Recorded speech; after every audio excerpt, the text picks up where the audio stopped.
All right, we are live. This is this is so exciting.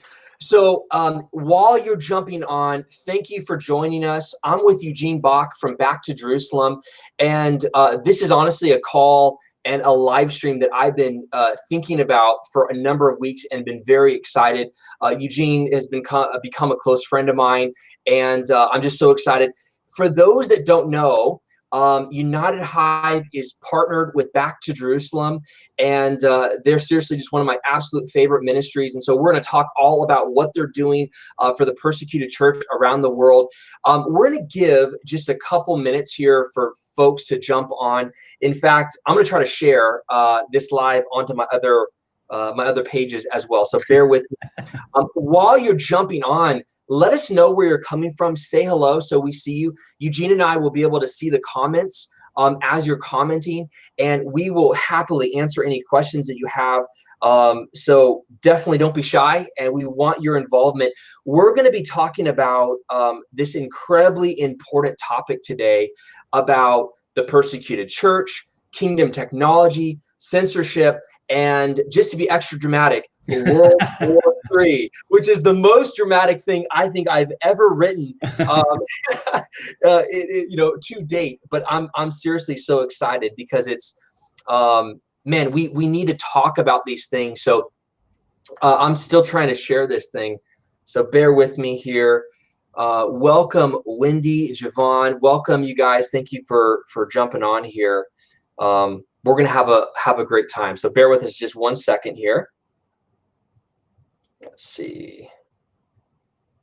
All right. Almost ready. All right. So Eugene, I'm I'm so excited about this, man, because we've had several conversations. I was at the hackers conference with you, which is incredible. We can talk about that too if it's not too secretive. But man, it's just such an honor, and I know that it's hard to. You're all over. I think right now you're in Sweden, I believe, and so it's hard to get you in one place. So thank you seriously for your time, and it's really a great honor to have you with us today. So this is going to be the part where I make Eugene uncomfortable, because when I ask Eugene to share about himself, he's truly one of the most humble people that I've ever met. But Eugene, this is a moment where I'd love for you to just let people in on some of your past. How did you land with Back to Jerusalem? And you can tell anything else that's on your heart, just to share about kind of who you are and where you find yourself today, and then we'll kind of launch into some more questions from there. All right, cool. Hey, Gabriel, thank you so much, brother, for bringing me on. I absolutely love United Hive. I share it with everybody that I meet, and it's an honor to be on here with you, and it's an honor to call you a friend. So I'm excited about being here with you. I really feel that iron sharpens iron, and this is a great way to not just share with others about what's happening, but for you and I just to connect, like a conversation over the phone. So this is kind of like, you and I chatting on a phone and sharing it with the rest of the world. For me, I have been working for more than 20 years with Back to Jerusalem, which is a vision of the underground house church to reach the final frontier of tribes that have never heard the gospel. So primarily we focused on the area between China and Jerusalem. It's this area that has more than 90% of the world's unreached people groups, and has a fraction of the resources that go to other nations when it comes to preaching the good news. So when I heard that the Chinese were focused on taking the gospel into this region, I was super excited. And like I said, I jumped on this train a little over 20 years ago.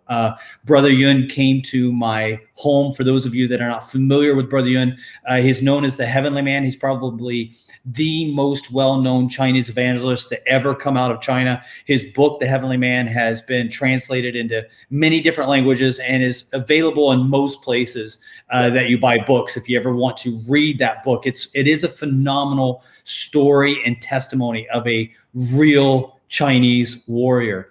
And he came to my house, I think in 97 or 98, somewhere around there, and for the first time. And that was our first kind of exposure to the underground house church inside China. That left the seeds for what was taking place for the revivals inside of China for my wife and I to eventually move from California to China, where we live at today. And that was kind of, it was not an easy place for me to go. China was not an easy place for me to go. The reason why is because my first couple trips to China was in the U.S. Marine Corps. So, I was in the military. I was a scout sniper in the Marine Corps, and then went from being a scout sniper into intelligence. I did 2 tours in the Persian Gulf, and on each of my tour going over to the Persian Gulf, we always stopped in Hong Kong. We always had liberty in Hong Kong. So that was my first kind of exposure to China, was in the mid 90s, on my way over to the Persian Gulf. And the reason why China was not a likely destination for someone like me is because I hate communism. And I hated communists. And so, I saw the Chinese as being an enemy, not a friend. And, whenever I thought of China, I thought of, the Russians. I thought of Eastern Germany. I thought of North Korea. I thought of Vietnam. Anywhere where Marxism, communism had really taken root, that was kind of, that was an arch enemy of freedom. And I was a freedom-loving, bleed red, white, and blue U.S. Marine. And so, for God to call me into China was not an easy transition. But when I moved to China and I started working with brothers and sisters in the underground house church, that is when I was sold on the vision. And I realized at that time, dude, I share more in common with individuals who don't speak my language, who are not from my culture, who do not believe in the same politics as I do, but they have a kingdom culture that comes directly from the Word of God, and that puts more in common with them and me than I have with even many of my Marine brothers and sisters. Because the more I live in China, the more I serve together with the Back to Jerusalem vision, the more I realize my patriotism here on earth is less and less, and my citizenship in the kingdom of God means so much more. And the last 20 years has just been a journey of working together with the underground house church in China as they send out missionaries from China into this final frontier of unreached tribes. So that's, in a nutshell, that's kind of, where I've been for the last 25 years. From Marine Corps, there was a lot of things that happened in between, but basically Marines to training on the field and in the field, and then living in the field. Yeah, it's incredible, and I know that there's a lot more in between those years, but that's so helpful. So thanks for sharing, Eugene. I'm curious. You mentioned earlier in the call, right, that there's so little resource. There's so little effort rather that goes into this area of the world, right? The 1040 window, and typically the persecuted church. I'm curious. So what do you make of that? Like, why? What is at the root? Is it lack of awareness? Is it truly people just not understanding the need? What do you make of that lack?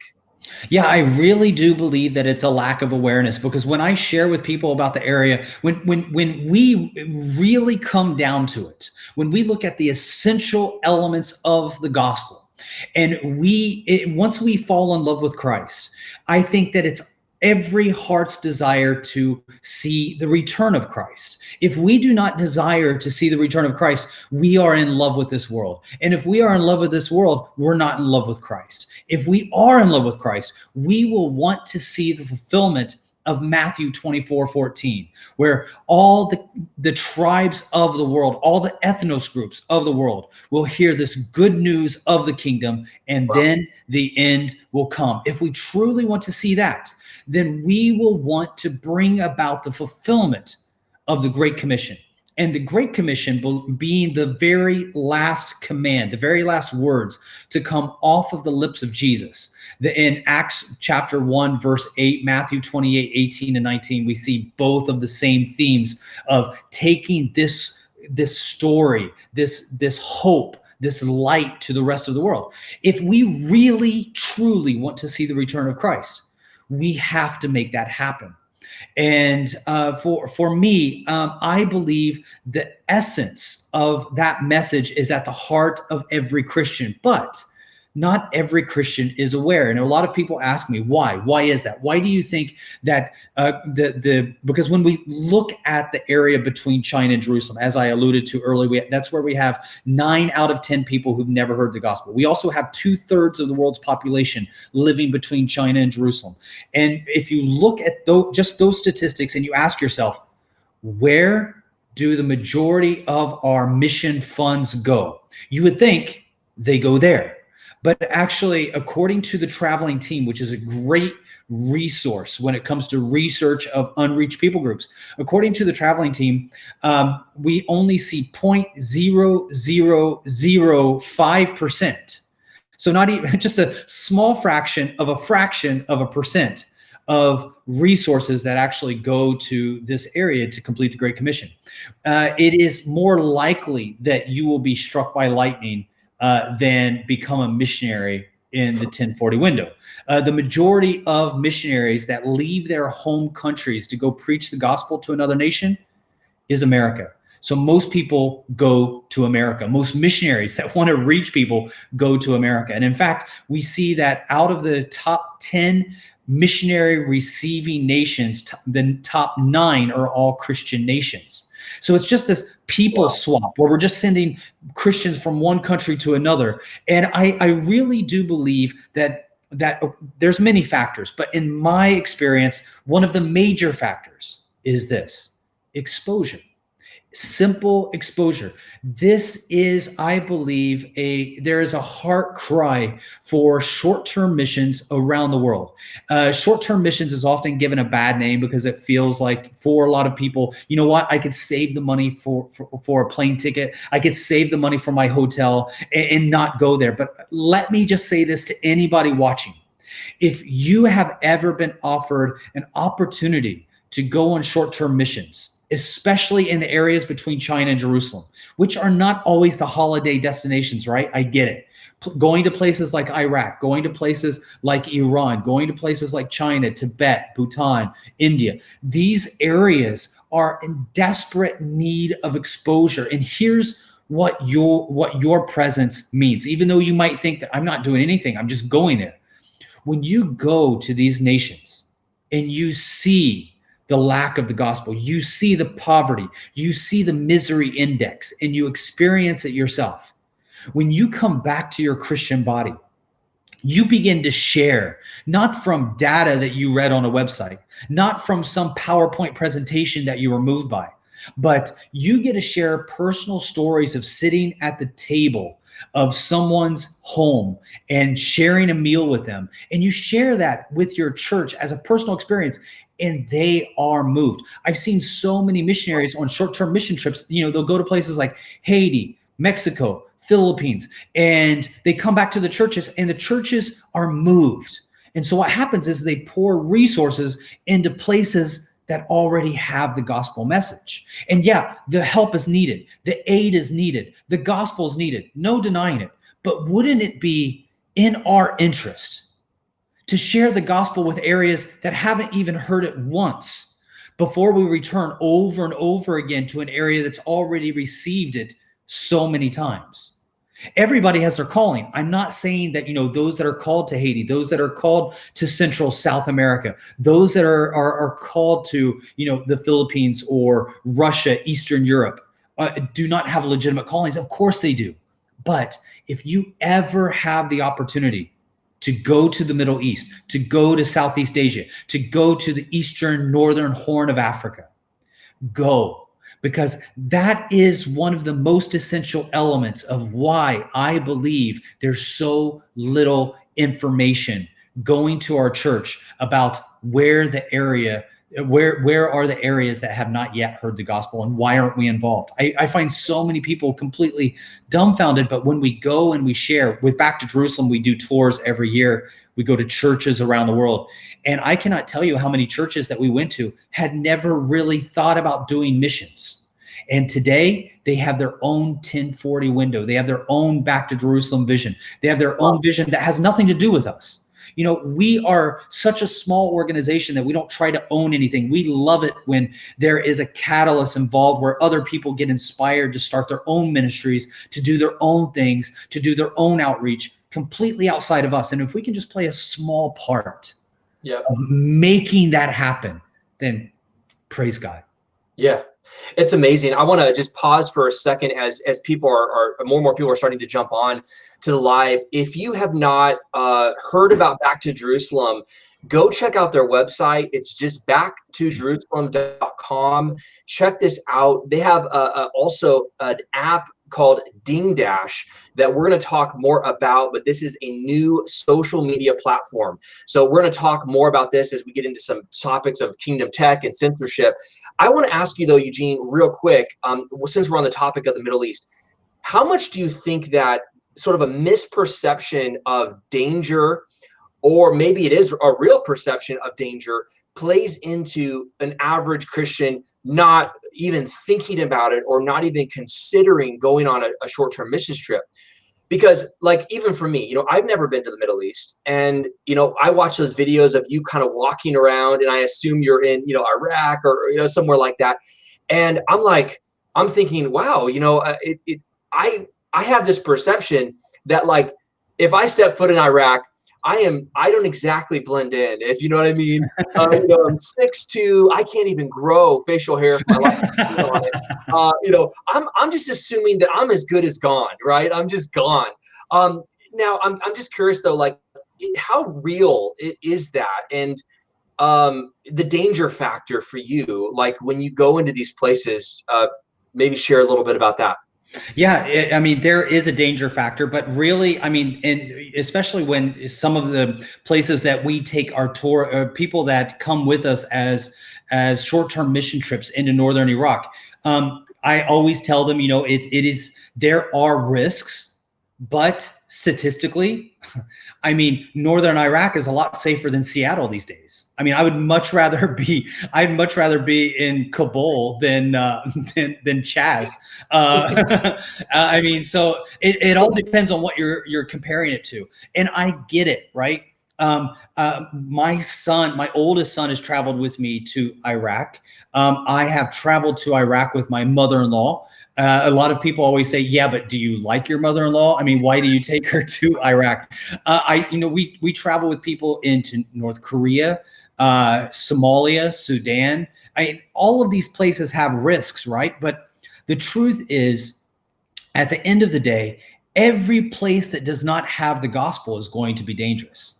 The areas that do not have the gospel are the areas that are the most volatile, the areas that are the most dangerous, the areas that are the most impoverished, the areas where the misery index is the highest. The reason why we take the gospel is not just for eternal salvation, but to bring the light of Christ that changes their life today. And is it safe? Not always, but I truly believe that it is better to be in danger walking in the will of God than to be in the safest place in the world and not in the will of God.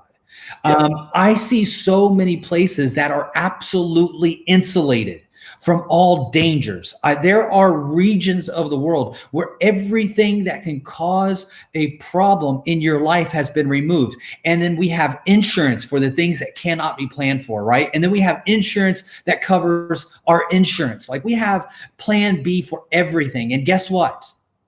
When we put ourselves outside of the will of God and try to insulate ourselves from all harm, we end up becoming our biggest enemy. We end up killing ourselves. Why? Because our misery, being outside of the will of God, becomes so strong that we don't even want to live life anymore.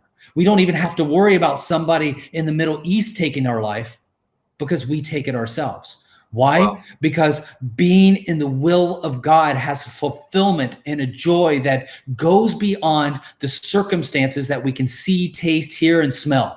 When we are in the will of God, that is when we are at our happiest. That's why we see the disciples in prison. And prisons during the first century church sucked. I mean, these were not places you wanted to be.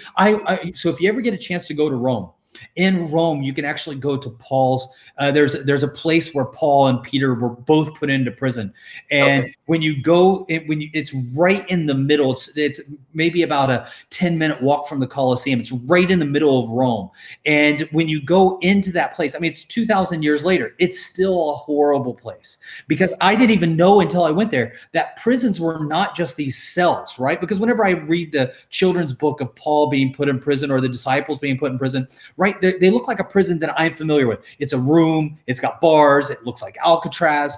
That was not the prison of the Romans. They actually dug a hole in the ground and put a slab of rock on top, and then they just dropped you down. So you didn't see any light. You were underground. The water, all the crap, when the rains, when it rained, all of the crap from the streets would just come flowing into your prison cell. And if they brought in food, they just dropped it down in that hole, which means it probably landed in the mud before you could even eat it or taste it. Any infection or cut or anything that you got, forget about it. You're probably going to die of disease. And for them to get you out, so if you were sick, if you were hurt, if you were dying of malnutrition, they actually still needed you to grab the rope so they could pull you up. Like, nobody's coming down and pulling you out. Because these jail cells, as they were dug down, they were dug like 20 feet deep down into the earth. And so everybody walking on the ground walked above you. And these prisoners were singing with joy. Why? Because they were in the will of God. And I would much rather be in the will of God with my life at risk, which it's not always, but I would much rather have that than to be in the most safe, secure nation, neighborhood, cul-de-sac neighborhood in the world and out of the will of God. That is the most dangerous place to be, is to not be walking in the footsteps of where God wants you to be. Wow.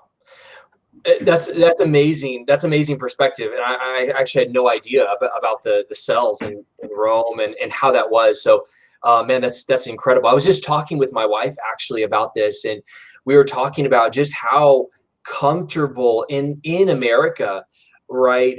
Even though I'm, about 3 hours from Chaz in Seattle, and I'm in a mini war zone here in the Portland, Oregon area. Actually, there's been rioting for many days straight.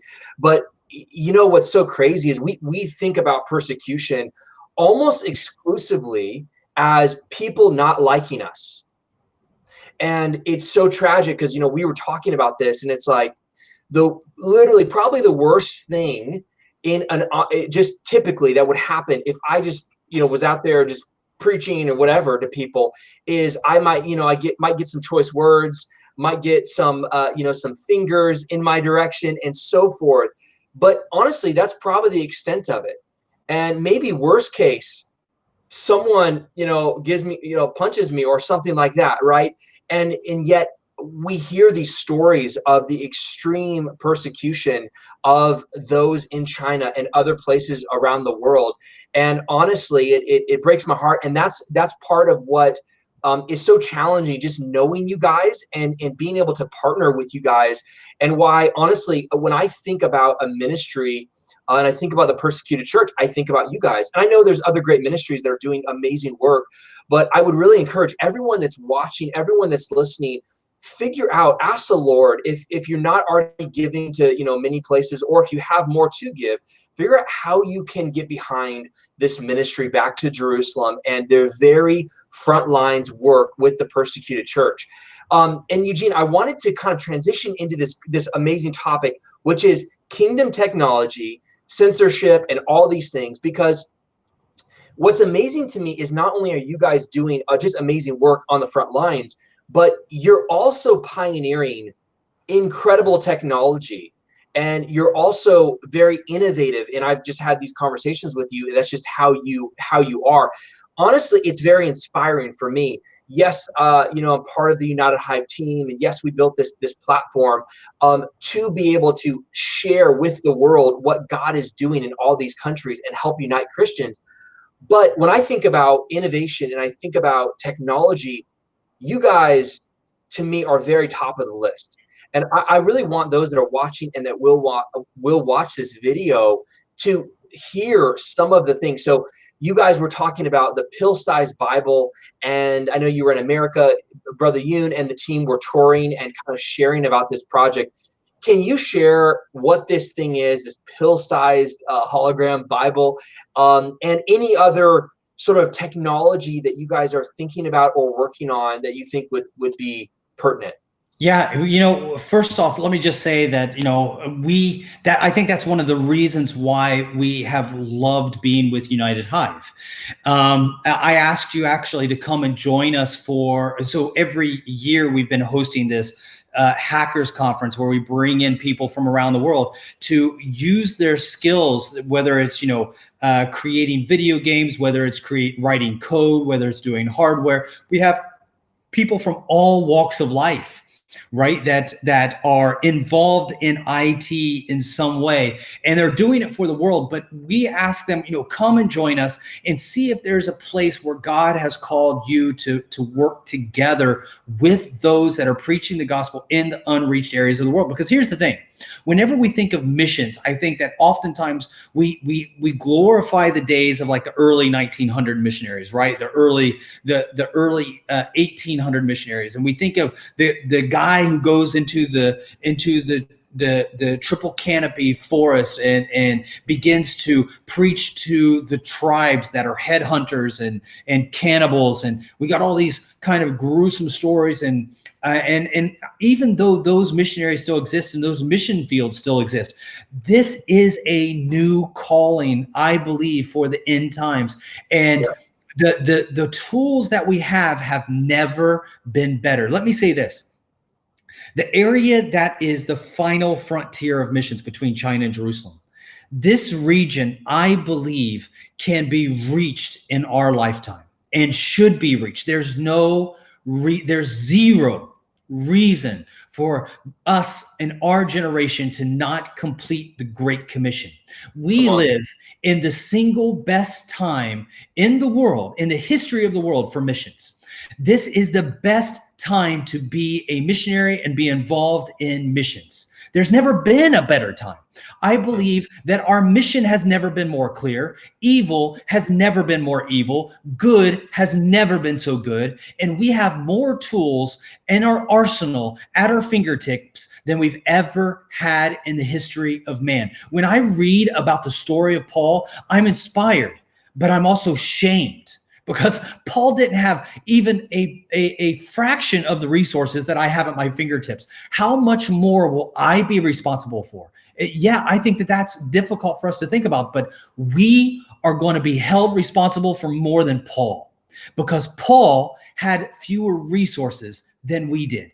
I mean, wow. For Paul to go from Jerusalem to Rome, that took weeks and months. That took, traveling by land, where he could only cover like a couple miles per a day. Whereas today I can fly from Hong Kong to Los Angeles and arrive in Los Angeles before I left Hong Kong.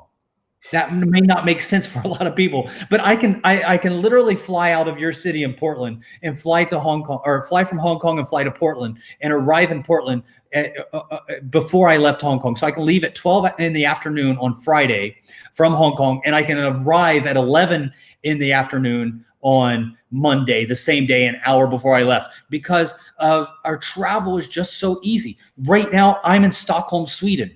You are on the West Coast in America. Who knows where people are watching us, and they're doing it live. We're doing it simultaneous. So I believe that right now is the best time. And here's the thing.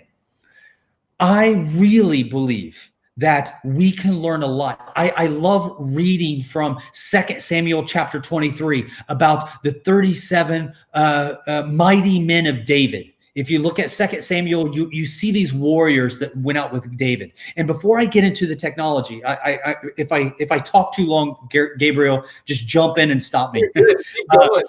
If we look at my background, like I said, being in the U.S. Marine Corps, being a Marine, being a scout sniper, being in special operations, doing 2 tours in the Persian Gulf, I very often look at the mission field as a battlefield.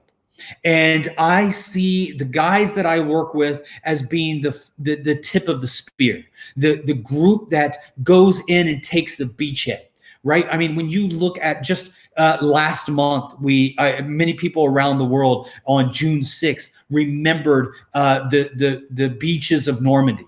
The reason why the beaches of Normandy are so freaking important is because that's when the military went in and just smashed into the beaches to take those beachheads. And that was that is one of the most dangerous jobs there. But what you do is you hold that ground and allow for the reinforcements to come in, allow for the rest of the troops to come in, allow for that prayer, allow for the other Christians, allow for the local people to get saved. You take that beachhead by moving into the enemy's territory. So when I read, personally, this is the way I am. When I read about David's mighty men, these 37 men, there are 4 things that inspire me. And I try to share that inspiration with hackers that come from around the world and join with the Back to Jerusalem vision to create these new items that I want to share about. But before I do that, there are 4 things that I believe that the mighty men of David bring to the table that we can all learn from when it comes to missions in our day and age. Number 1, what I loved about them is that they were underground. They lived in caves. They traveled in secret. They operated behind enemy lines. I identify with that because I work together with the underground church. I work with the underground church in North Korea. I work with the underground church in Bhutan. I work with the underground church in China. I work with the underground church in Iran. I love these mighty men of David because they're few in number, but they operate underground and behind enemy lines, and they initiate the attacks. The second thing, and I think this is really important for Christians to understand today, especially Western Christians, and that is they were not entitled. You don't deserve jack squat. You as a Christian, if you want it, you're going to have to fight for it. Christ promised us that we would be persecuted. He promised us that we would suffer. He promised us that we would need to sacrifice. If Jesus had to sacrifice, if the disciples had to sacrifice, why am I somehow some goody two-shoe that automatically deserves victory without any sacrifice at all? What I loved about the 37 men of David is that they didn't believe that anyone owed them anything. If they wanted it, they were going to have to work for it. They were going to have to fight for it. They were going to have to sacrifice for it. And I think that's where we are at today. And that's why I love working with the underground church in China, because they believe in sacrifice. They believe in fighting for every single yard. They believe in fighting for every single foot. So if you want to take the battle to the enemy, you're going to have to take away that idea of entitlement. I don't know, somehow we as Westerners read the Bible and believe that, oh, wow, in the end, God wins and I'm a child of God, therefore I win too. Yes, we will win, but we're going to have to fight for it. That is a joy. We take joy in the sacrifice. We take joy in participating in the battle. And I don't want to get too caught into that, but number 3, if I can remember what number 3 is. Number 3 is they took on superior forces. By taking the battle to the enemy, they took the initiative. They were small, they were inferior in number, but they didn't wait for the enemy to attack. They didn't wait for the enemy to come to their territory. They took the battle to the enemy. They took the battle to superior forces. They fought the battles on the enemy's territory. And I feel that that's why we come to a place where we create this new technology, because we don't want to any longer be defensive. We want to be offensive. We want to take the battle into the enemy's territory. Why are we always wanting to build walls? Why are we always wanting to invite people to church? Why do we need to invite people to church? Why don't you go out and bring church to the lost, to those that need it? Go into the regions that have never heard before. Churches where 2 or 3 are gathered in his name. Take the light into the darkness. Don't wait for the darkness to come to the light.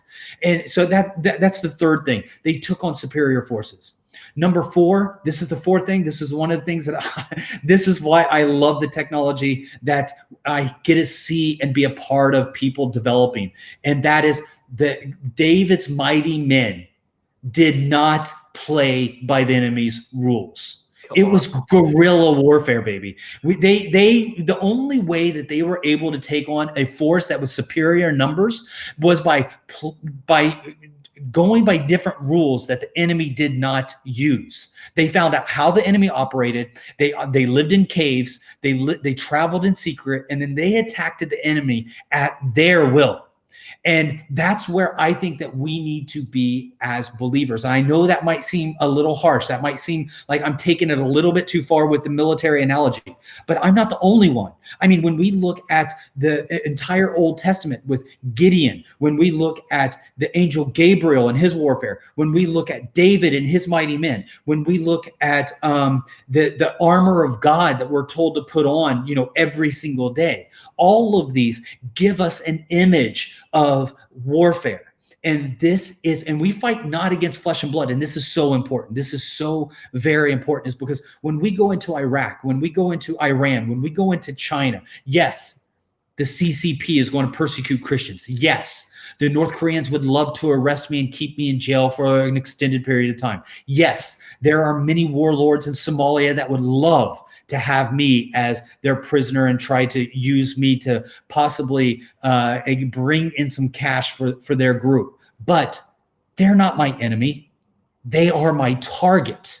They are the person that Christ has created, and they are without the light. They are only expressing the evil in which they were born, and the evil that is in them is the same evil that was in me. That evil that was in me didn't leave me because I'm a good person, I'm a smart person, I'm an enlightened person. No, the evil that was in me no longer is in me, because now Christ lives in me and set me free from no effort of my own, but by his sacrifice and his grace. He sacrificed to bring the gospel to me, and so did many others. How could I ever accept the gift of that sacrifice and not be willing to sacrifice myself to pass that gift on to others? And that is the essence, I believe, behind these amazing tools that we have been able to build. What are those tools? Well, I have one of them right here with me. This is not easy to see, but this is our pill-sized Bible. This is a prototype, so I'm not showing you the one that we're using on the field right now. This one actually is blinking. You might be able to see the red light come on every now and then from its operation. Let me see here. If I just make sure that I have that. But anyway, I can't show you how it works for security purposes, but basically you hold it in your hand, it illuminates the air in front of your face, and you can read the entire Bible from Genesis to Revelation. Gabriel, you saw it when you were with us at the cabin during the Hackers Conference, as we were talking about how to make this a more effective unit. What is great about this unit is that it doesn't need to be charged. So you don't need to charge the battery. For the battery in this lasts for about 1.5 years. You don't need to change the batteries. It is motion powered and motion operated and activated. It also is a device that if somebody walks in, it is small enough that you can simply put it in your mouth and swallow it. And we can't promise that it will come out looking as it did before it went in, but we can promise you'll have the word of the Lord deep inside of you. So this little device, you can't buy this at the store. You can't find this invented by anybody else. Our team has been able to work and put this together. And the reason why is so that we can bring the gospel into prisons like in North Korea, prisons like the Uyghurs in Western China, areas where people cannot have access, legal access to the Bible. But in our minds and in this warfare, guerrilla warfare type of setting, we're not going to wait for the laws to change. We're not going to wait for the Chinese government to say, oh, it's okay, you can bring Bibles now. We're not going to wait for the North Korean government to open up and say, now you can do it. There are a lot of people that don't accept that. There's a lot of people that have broken off their relationship with Back to Jerusalem because they don't agree with that. And I'm not saying they're wrong. I'm not saying I'm right.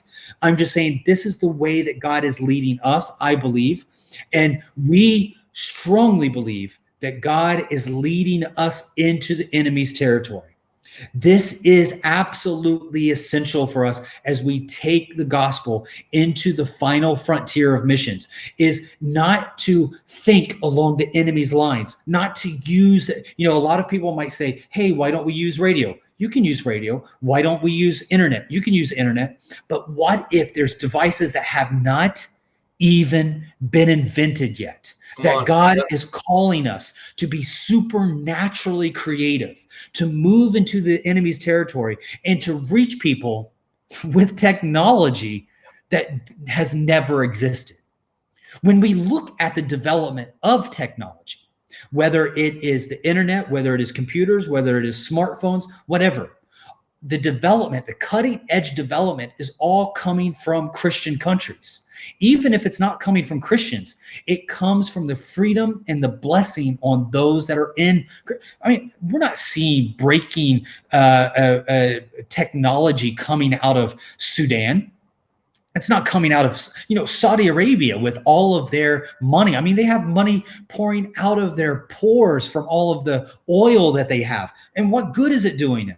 I mean, they're not inventing new ways to communicate. They're bringing in people from Christian nations to do it for them because they're incapable. Why? Because they're stupid, because because of some sort of racial problem? No, because the gospel sets us free. Wow. Not just free spiritually. It sets us free, I believe, academically, medically, creatively. That's why the best art, that's why the best music, that's why the best movies, that's why the best technology, that's why the medical breakthroughs come from Christian countries. Wow. Christian countries and Jewish countries. I should add Jewish just because Israel's in there as well. I mean, yeah. the amount of technology, the amount of innovation, the amount of inventions that come out of Israel and all of the Christian countries, and the lack of it that comes out of communist nations, Buddhist nations, Hindu nations, Muslim nations. I mean, the data is there. It's overwhelmingly there. So why can't we, as Christians, begin to develop technology that communicates God's words in ways that it's never been before? Let me give a really quick example. We have been using a audio Bible that looks like this for a while. And this is kind of an old clunker, right? This was developed about 20 years ago. It is a simple audio Bible. Somebody can get this and push play and listen from this speaker here. And a room full of people can listen to the word of God. And that is absolutely essential because the Pill Bible is developed for those that are literate, right? So for those that are not literate, it may not be so easy for them. I mean, what good is this going to do for those that can't read? So that's why we started to provide this. And we've been providing this for ministries around the world, this little audio Bible. And you'll remember this from our Hackers Conference. At our Hackers Conference, basically what I did is I brought this to our Hackers Conference and I said, hey, look, guys, this was invented last millennium. This was invented when people in the same time before we even had airplanes in the 20th century. This is old, it's antiquated, it needs to be updated. If somebody is caught with this in certain nations, they could actually be executed for it. How can we get this device here into something that is this size? Yep. And while we were together, what was amazing is not only did we find a solution, but the solution was the blueprints were drawn the very same hour that I posed the question. And so now we are developing a device that does everything that this does, except that it is this size. And here's the kicker, dude. We were looking for a way, because I was trying to tell them, I was like, hey guys, how can we fit all of these buttons onto this device? I was thinking antiquated, right? We had this amazing person that was there that actually works for Google, and you will remember them. So they actually work for Google. They were there and they said, why do you need buttons? I can create voice technology where you just tell it where you want it to go, and it will go. You say John chapter 1, and it will start reading for you from John chapter 1. You can say, shh, stop, and it will stop. You can, so if voice activated, now you don't need any buttons. Now there's no buttons on this device that shows that it's anything that you have to worry about. And I was like, yeah, but here's the problem. Here's another problem. The other problem is with this device, it has a solar panel. And even with this exposure to the sun, it takes like 500 years to charge this device using that solar panel. It took more energy to produce that solar panel than what that solar panel will ever produce in energy. But so I was saying, how can we produce, because if we produce this and give it to areas where they have never, they have never heard the gospel, that will be good. But what if they can't charge it? What if they don't have electricity? What if they plug it in, it will risk their security? Yep.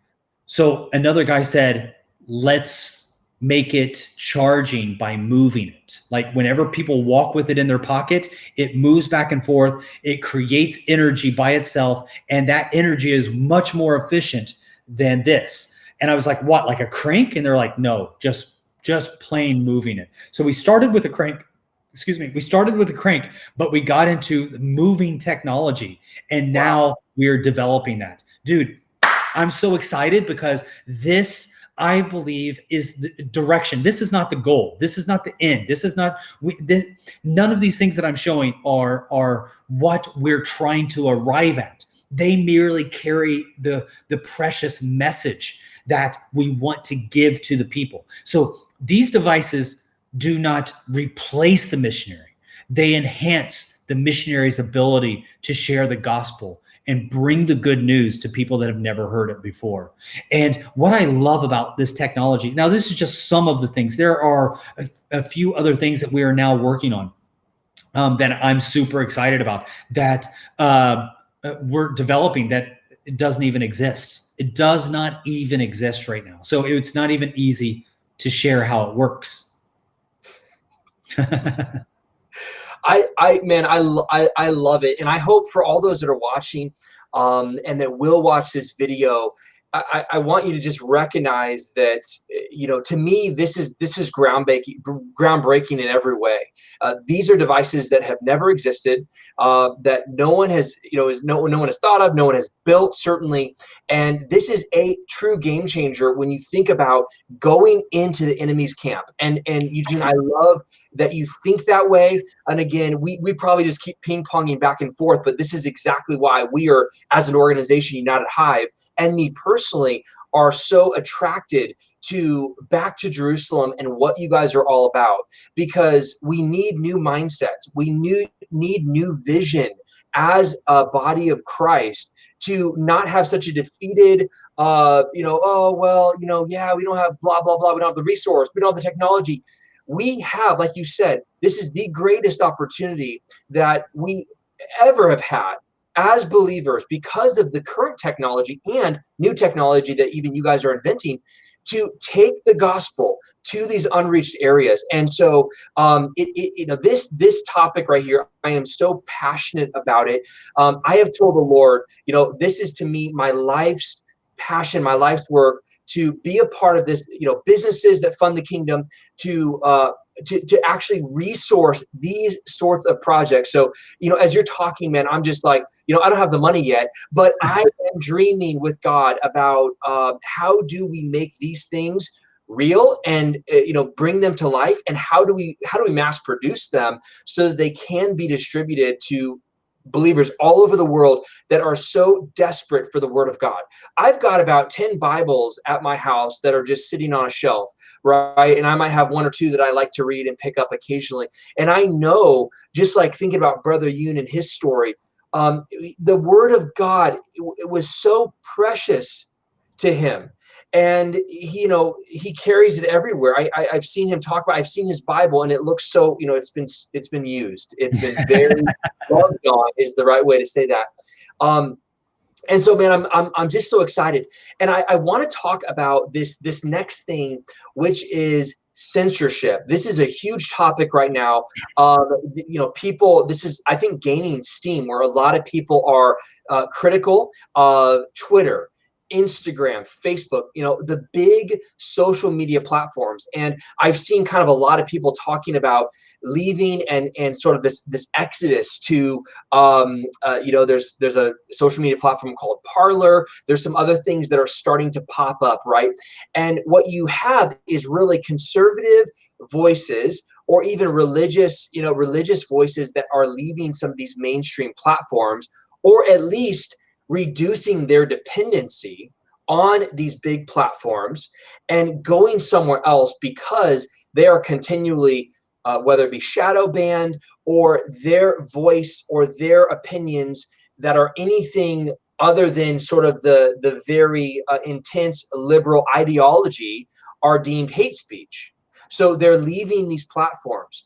And I want to talk about Ding Dash in specific, and I want to talk about, just hear your thoughts about censorship and really this war on information, on truth, and really so much information is so controlled by so few these big platforms, YouTube, Facebook, all these different platforms, which unfortunately we kind of have to use as of now to reach people and even get this message out, which is sort of part of the dilemma, right? It's part of the problem. Even now, this is streaming on Facebook.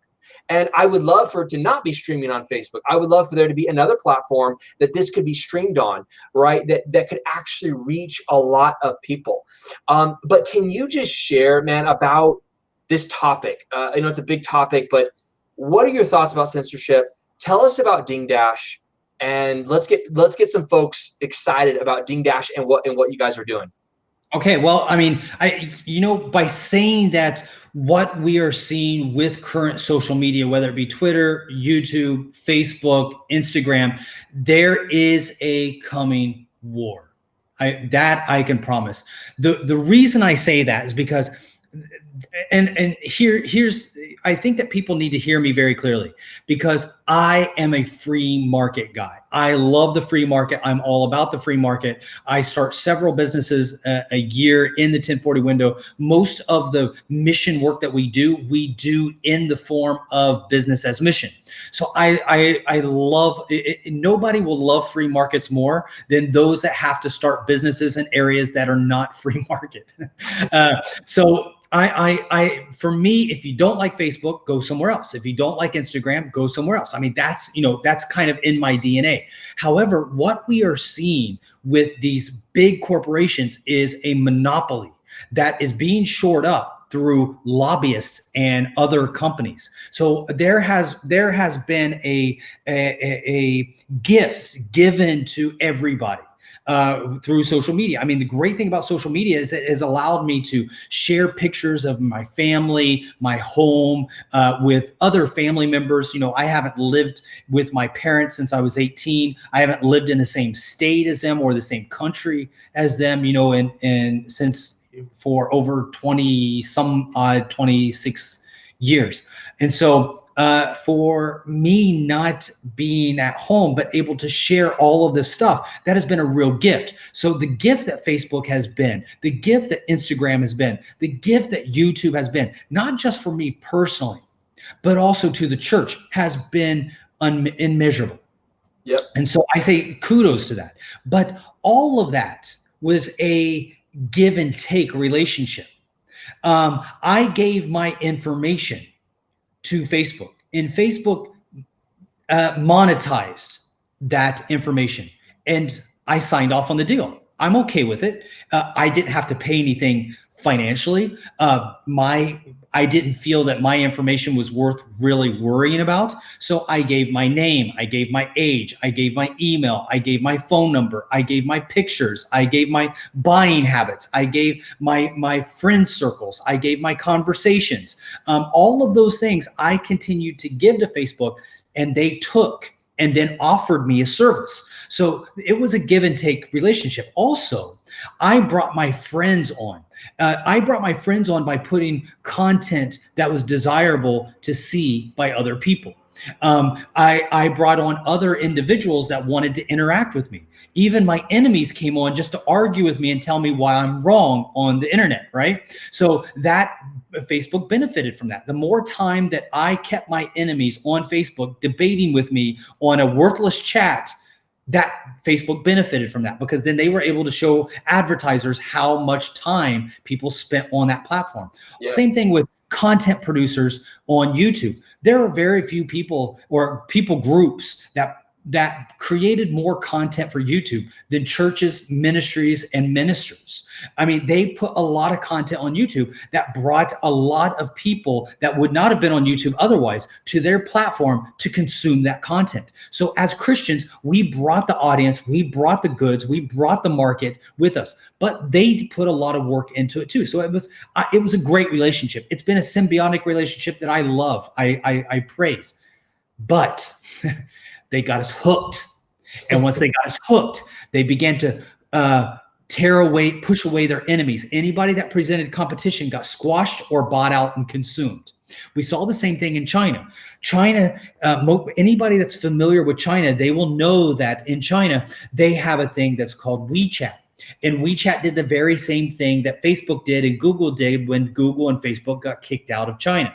And immediately, when WeChat came on, they provided all those same free services. They got people really used to sharing all the stuff, from around China. Then people began to also do all their activities using WeChat. And I've shared about WeChat before. I'm just going to really quickly touch on it because many people in your audience may not know about WeChat. Yeah, WeChat is basically the world's first super app, where you do everything. You book your tickets through WeChat, you post your pictures through WeChat, you connect with your friends, you do your communication through WeChat, you can vote through WeChat, you can access your bank account through WeChat, pay a taxi, go shopping, everything. So it's basically eBay, Uber, Facebook, Instagram, Twitter, PayPal, all kind of wrapped into one application.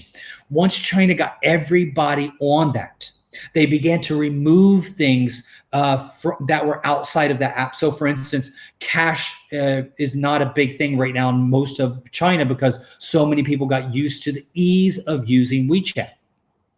So cash became a lot less useful. Credit cards became obsolete. Now WeChat is one of the main ways that people operate and pay people. Now it's used as a way for the government to control people. You have to have an online ID. You have to have a WeChat account. And the things that you do through that WeChat account, the government now gives you a rating, a number, a social scoring to tell you people if you are a good person according to the government or a bad person according to the government. If you're bad, you get so many restrictions. You're not allowed to travel. Your kids can't go to certain schools. You won't get. You can't get in to certain neighborhoods to rent apartments. You can't get a job. Like all these things are restricted from you if you have a low social credit score. If you have a high social credit score, then you get expedited visas, automatic loans. Your kids get into great schools. How do you get that high score? By doing things the government likes. What do they not like? Christian activity. Facebook has their own social credit scoring, and they do it on if you are trustworthy as a user or not. Are you someone who shares fake news? Are you someone who shares racist information? Then once you have a lower score, they watch your account much more closely and you get dinged faster, shut down faster. If you do things that Facebook likes, you carry a kind of worldview that Facebook agrees with, that gets you a higher number. We just saw this on Twitter. We've seen this on YouTube. Of course, right now it's being used politically, but this is also being employed religiously. Let me tell you how. Twitter, just a few weeks ago, there's a lot of people that might know about Bethel Church in Redding, California. Bethel Church, there's a lot of people that don't like Bethel. There's a lot of people that do like Bethel. It doesn't matter whether you like Bethel or don't like Bethel, because what I'm going to be telling you applies to everybody. Because the wife of the pastor there, or one of the pastors there, Bill Johnson, his wife, Benny, she was sharing about Bible verses during the riots that were taking place in California and around the United States. Her account got canceled, completely canceled. Twitter took her off for good. She's banned now for sharing Bible verses. Wow. Bethel Music, not sharing Bible verses. Bethel Music, only doing worship music. Bethel Music was being blocked. People were not able to access their Facebook page. So Bethel went over to Parler because of that. So you can go to their Parler site and see, the people that they took with them. There are Christians now that are starting to be. Facebook just came out with a law that anybody that talks about homosexuality being a sin and needing what they call, conversion therapy or whatever. Conversion therapy is now banned. It's sharing about it, talking about it, putting up videos about it is now banned on Facebook. This is not that big of a problem. I'm not telling you delete your Facebook account. For goodness sake, we're doing this live on Facebook right now, right? But I am saying that it is time to start looking at alternative ways of communication. So when doomsday comes, there will be, a way to communicate with other believers, because believe it or not, or accept it or not, social media provides a way for us to quickly share and disseminate information that is important for Christians to know about and pray about. And that's why we started dingdash.com. Dingdash.com operates in countries where Facebook is blocked. So we're able to operate in China. We're able to operate in Iran. We're able to operate in Pakistan, Saudi Arabia. But we also have seen a need coming. It's not now, it's not today, but there is a need coming very, very quickly for an alternative media source for freedom. And I'm not even talking about Christians. Everybody's welcome on Dingdash. If you go to dingdash.com, you'll see that there's nothing about, Christianity being thrown in your face. It's not a soundboard where you just go into a room with a bunch of Christians and talk about, Christian stuff. We want it to be free, for people to have freedom of speech, because we believe God's word is like a lion. It does not need protection. It will devour lies. It will trump when put in the same room with lies. So we really want a platform where truth can be shared. That's why we started dingdash.com. This is something that I believe Christians should be ready for. Yep. Yeah, man, so good. And I have a feeling that a lot of the people that are watching this and will watch this were not aware of some of the things that you shared about. So thank you for that. I truly believe. I mean, same thing with United Hive. When we first built United Hive, which was, now it's almost 2 years ago when we first launched United Hive. And, what's so fascinating is it was like most people's objection to sharing on United Hive was, well, I have a Facebook account and I have an Instagram account. But what is happening is that more and more people are seeing, yes, but would there come a time where you share a testimony on Facebook and your account gets deleted? Is that a possible scenario? 6 months ago, a year ago, I would have probably said, I don't know how close we are to that point. Now we are seeing this thing accelerate. So that is why, at United Hive, we are very much, I love Dingdash, and I'm very excited to figure out how do we continue to partner with our two platforms, because, United Hive, we didn't build United Hive to be some sort of super app of being the Facebook and the testimony side and the YouTube. We are growing. We are going to continue to expand our features and so forth. But I love Dingdash. I love what you guys are doing, and I certainly want to continue to figure out how do we partner? How do we make this thing work? Imagine testimonies, are shared on United Hive, and they can instantly go to Dingdash and so forth. So, we got to figure out how to make that work. I want to say, Eugene, because we're right at an hour, or a little over. I want to just say, how can people that are watching right now, what can they do practically to help you guys? I mean, obviously, I want everyone that I know. I always talk about Back to Jerusalem. When Brother Yoon, when he came on the kind of U.S. tour, you guys were able to come to the Portland area, and you know, Brother Yoon was like this guy on my list of like all-time people that I wanted to meet. He was so kind, so gracious, prayed over my wife and I. It is one of those memories for me that I will never forget, and it's truly just, it was such an honor. And I watched Brother Yoon do something that it was so beautiful. After he spoke, he was ministering to people, but there came a point where he actually got down on his knees in the middle of the crowd, and he wanted everyone to pray over him. I have never seen a speaker, I have never seen a Christian leader do this. And it was to me, it was one of the most remarkable things I had ever seen.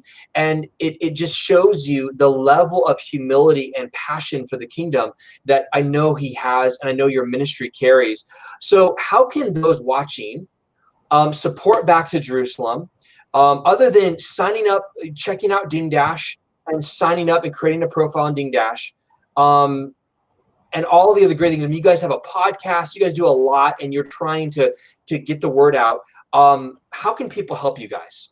You know, right now, if people go on to Ding Dash, they sign up on Ding Dash, you're going to see Christians from around the world that need prayer, support. We would love for you to come on, join, listen, watch, pray for those individuals. But here's the thing. If you know how to write code, if you have if you work for an IT company, if you are living in your mom's basement, writing code and hacking into other people's computers, we need your help. We would love to connect with you. Write to us at Back to Jerusalem. We would like to see a bigger network of believers that are ready to go to battle against the enemy and bring the gospel to people that have been enslaved their entire lives in darkness. And we believe that God is calling people like you, those that are listening, that are involved in hacking, those that are involved in those that are involved in IT, those that are involved in writing code, those that are even if you know how to design games, if you know how to play games really well, we would love to hear from you. This is a new time and a new age, and God is calling people to do something that has never been done before. We would love to hear from you. Come on, join us on Ding Dash. You'll find me at sinbach@dingdash.com if you sign on to Ding Dash, because I'm a sinner. So I put on Sinbach. So there's a lot of people that, put saved or whatever. I just admit straight up front for everybody that, when they disagree with me, I'll say, yeah, dude, you're right. I'm not there yet. I'm not there. God is working on me every day. You can find me on Ding Dash, and we would love to hear from you. That is one of the biggest ways that people can help us around the world right now. Yeah. Amazing. Amazing. Well, thank you, Eugene. I mean, honestly, man, I can't wait. It's gonna be hard for me to go back to my normal day after this conversation, honestly. And we'll get this shared on our YouTube page and all of that stuff. I just feel like every believer and every church in America, and really in the Western world specifically, needs to kind of understand what you guys are doing and what other great ministries that are on the front lines are doing for the persecuted church. So thank you again, man, for your Thank time. you. And happy birthday to your son, and just have a great time as well with family there in Stockholm. So, man, love you so much, and thank you again for just mostly your friendship. And I can't wait to keep, battling together in the coming years. So, love it, dude. Thanks, Gabriel. Okay, man. Talk soon. Bye-bye. Bless you.